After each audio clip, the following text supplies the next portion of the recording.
Tokwang sisig! Ang ating pong mga sangkap ay ang mga sumusunod.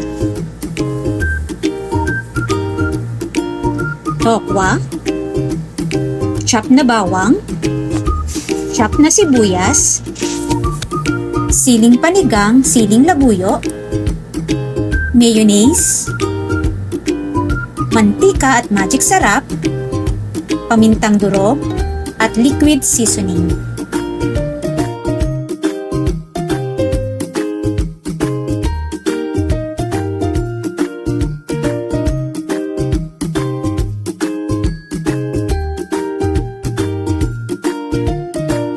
Isalansa ng tokwa na hiniwa natin ng maliliit sa air fryer at pahiran ng mantika gamit ang brush upang maging crunchy ang ating mga tokwa.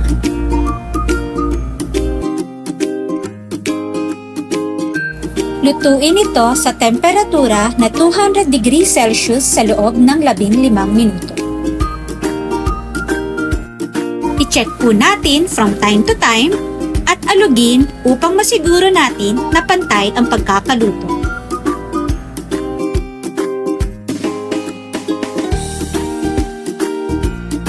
Habang niluluto ang tokwa, gumawa naman tayo ng sauce.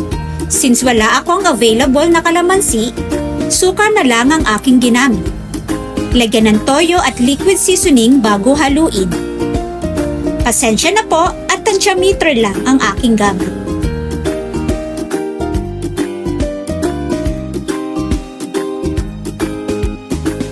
Ayan, luto na ang ating tokwa since golden brown na siya.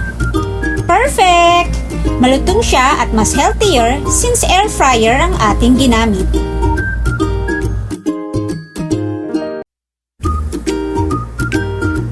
Simulan na natin ang paggigisa.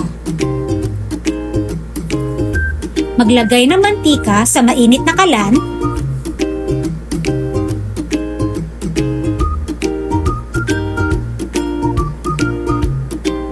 Kapag mainit na ang mantika, ilagay ang bawang at halu-haluin.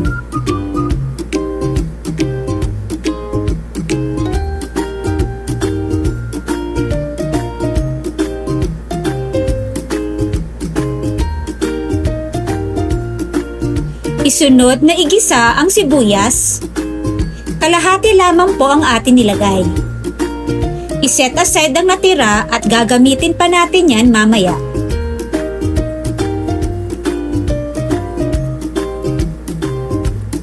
Isunod naman ang siling panigang. Katulad ng sa sibuyas, konti lang din muna ang aking inilagay.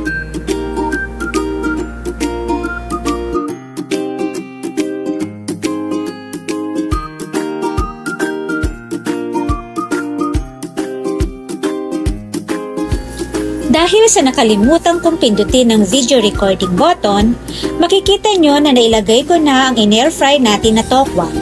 Nailagay ko na din ng ginawa nating sauce kanina kasabay ng magic sarap.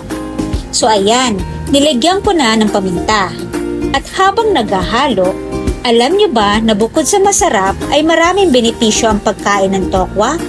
Mababa ito sa carbs at mataas sa protina. Bukod sa marami itong nutritional content, nagpapalakas din ito ng ating immune system at nagpapababa ng blood pressure at cholesterol. Sunod na ilagay ang mayonnaise and let it simmer for 2 minutes or hanggang maging transparent or mawala yung kulay puti ng mayonnaise.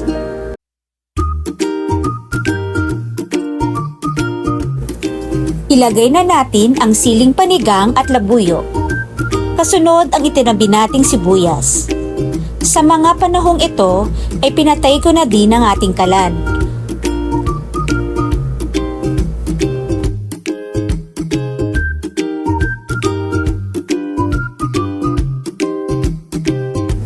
And ito na po ang ating finished product.